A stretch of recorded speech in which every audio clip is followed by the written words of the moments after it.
Oke adik-adik, sekarang kita akan membahas soal analisis grafik aktivitas ribosom.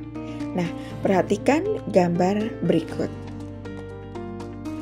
Grafik di samping menunjukkan aktivitas ribosom dalam sintesis protein terhadap waktu pada dua jenis sel, yaitu sel otot dan sel saraf. Nah, sekarang kita coba lihat dulu grafiknya ya adik-adik.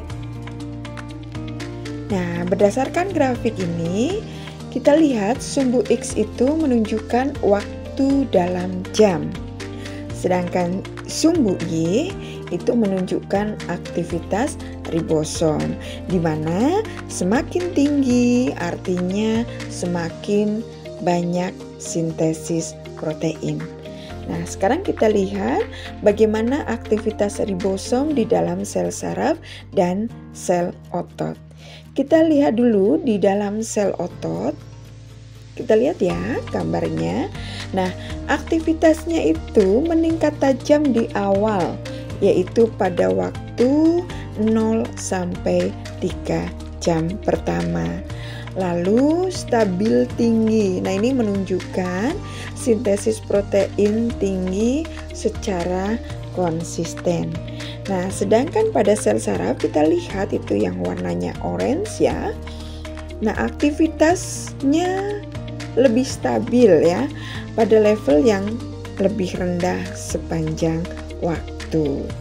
Nah, di sini kita bisa lihat ada perbedaan aktivitas ribosom di dalam sel otot maupun di dalam sel saraf.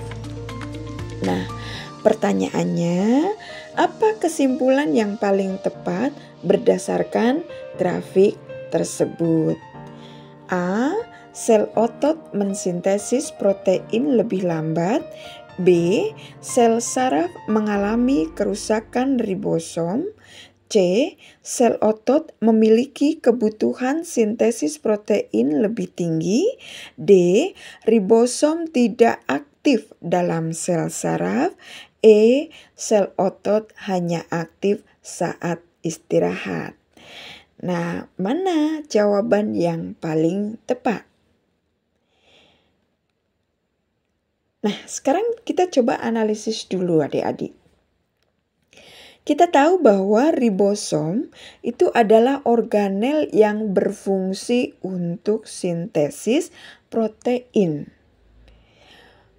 Pertanyaannya, apakah ada perbedaan aktivitas ribosom pada sel otot dan sel saraf? Jawabannya tentu ada, karena sel otot dengan sel saraf itu mempunyai peran yang berbeda di dalam tubuh.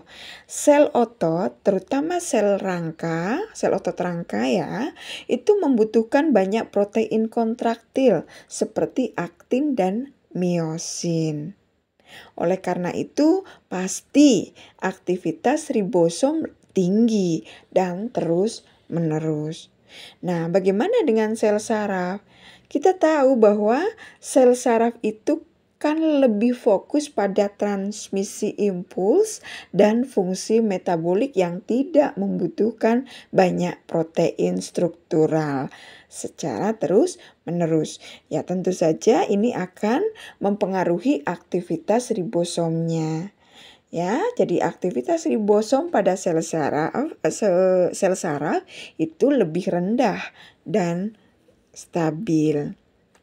Nah, dari analisis ini tentunya kita bisa menentukan mana dari kelima jawaban itu yang paling benar. Nah, kita lihat dulu satu persatu. Yang A. Yang A di situ dituliskan sel otot mensintesis protein lebih lambat. Nah, kita lihat berdasarkan grafik itu justru sintesis protein lebih cepat dan tinggi di dalam sel otot. Artinya jawaban A salah. Nah, sekarang bagaimana dengan jawaban B? Jawaban B, sel saraf mengalami kerusakan ribosom. Nah, kalau berdasarkan grafik kan tidak ada bukti bahwa ribosom itu rusak. di sel saraf. Karena grafik itu hanya menunjukkan aktivitas ribosom pada sel saraf dan juga sel otot dalam memproduksi protein. Jadi jawaban B salah. Oke, sekarang yang C.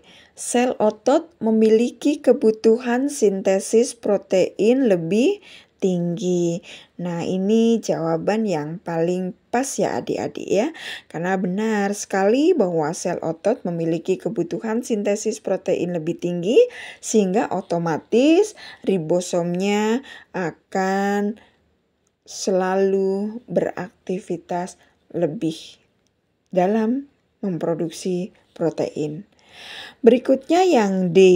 Yang D, ribosom tidak aktif dalam sel saraf. Nah, kalau berdasarkan grafik jelas ya, ribosom pada sel saraf tetap beraktivitas walaupun aktivitasnya rendah. Jadi ribosomnya tetap aktif ya, bahkan sepanjang waktu. Kemudian untuk yang E, sel otot tidak aktif saat istirahat.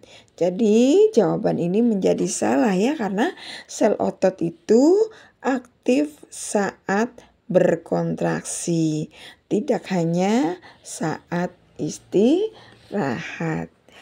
Nah, gitu untuk pembahasan soal kali ini. Semoga bermanfaat ya adik-adik. Selamat belajar.